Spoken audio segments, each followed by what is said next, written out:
selu Modrići, pokraj Zadra, rodilo se dijete ponos grada. Sitne građe bespudne svađe, s velikim žarom u kopačke skače. Lako mu sigurno bilo nije da svoje pobjede okolo sije.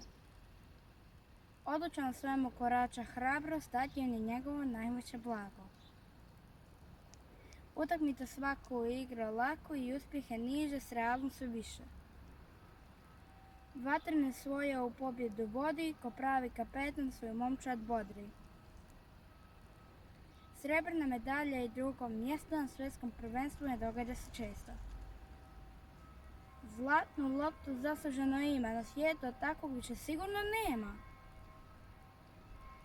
Luka Modrić jedan je samo najbolji igrač, što već dobro znamo.